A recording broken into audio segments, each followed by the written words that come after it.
Chapter 6, Mr. Toad, Part 1.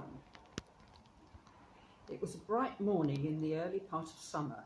The river had resumed its wonted banks and its accustomed pace, and the hot sun seemed to be pulling everything green and bushy and spiky up out of the earth towards him, as if by strings. The mole and the water rat had been up since dawn, very busy on matters connected with boats and the opening of the boating season, painting and varnishing, mending paddles, repairing cushions, hunting for missing boat hooks, and so on, and were finishing breakfast in their little parlour and eagerly discussing their plans for the day, when a heavy knock sounded at the door. "Bother," said Rat, all over egg. "See who it is." Mole, like a good chap, "Since you've finished."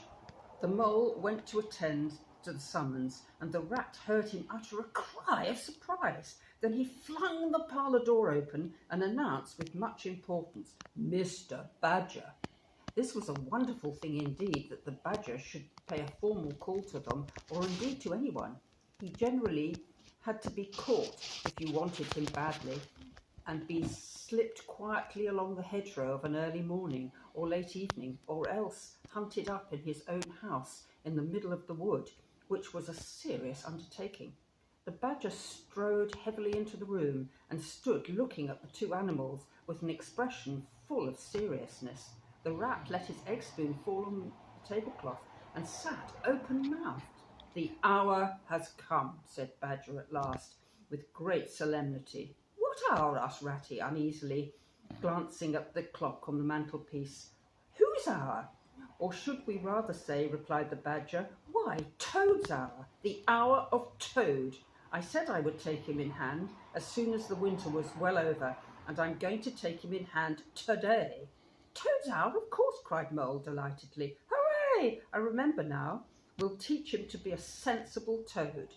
This very morning," continued the Badger, taking an armchair, "as I learnt last night from the trustworthy source, another new and exceptionally powerful motor car will arrive at Toad Hall on approval or return.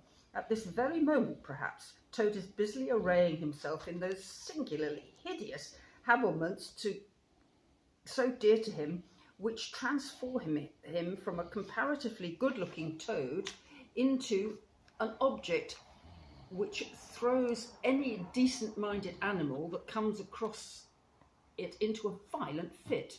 We must be up and doing ere it's too late. The two animals will accompany me instantly to Toad Hall, and the work of rescue shall be accomplished." "Right you are," cried Ratty, starting up. "We'll rescue the poor unhappy animal. We'll convert him. He'll be the most converted toad that ever was before we've done with him." They set off up the road on their mission of mercy, Badger leading the way. Animals, when in company, walk in a proper and sensible manner, in single file, instead of sprawling all across the road and being of no use or support to each other in case of a sudden trouble or danger.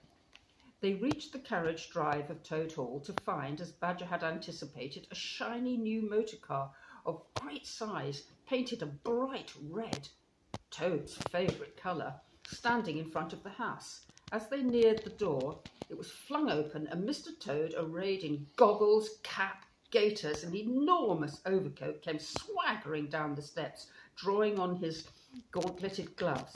"Hello, come on, you fellows," he cried cheerfully on catching sight of them. "You're just in time to come for a jolly." "To come for a jolly?" His hearty accent faltered and fell away as he noticed the stern, unbending look on the countenance of his silent friends, and his invitation remained unfinished. The Badger strode up the steps. "Take him inside," he said sternly to his companions. Then, as Toad was hustled through the door, struggling and protesting, he turned to the chauffeur in charge of the new motor car. "I'm afraid you won't be wanted today," said Mr. Badger. "Has changed his mind. Mr. Toad has changed his mind. He will not require the car. Please understand this is final. You needn't wait." Then he followed the others inside and shut the door. "Now then," he said to Toad, when the four of them stood together in the hall, "first of all, take those ridiculous things off." "Shan't," replied Toad with great spirit. What is the meaning of this gross outrage? I demand an instant explanation. Take them off, then, you two, ordered the badger briefly. They had to lay Toad on the floor, kicking and calling all sorts of names, before they could get to work properly. Then the rat sat on him, and Mole got his motor clothes off him bit by bit, and they stood him up on his legs again. A good deal of his blustering spirit seemed to have evaporated with the removal of his fine panoply. Now that he was merely Toad and no longer Toad of the highway, he giggled feebly and looked from one to the other appealingly, seeming quite to understand the situation. You knew it must come to this sooner or later, Toad, the badger explained severely. You've disregarded all the warnings we've given you, and you've gone on squandering the money your father left you, and you're getting us animals a bad name in the district by your furious driving and your smashes and your rows with the police.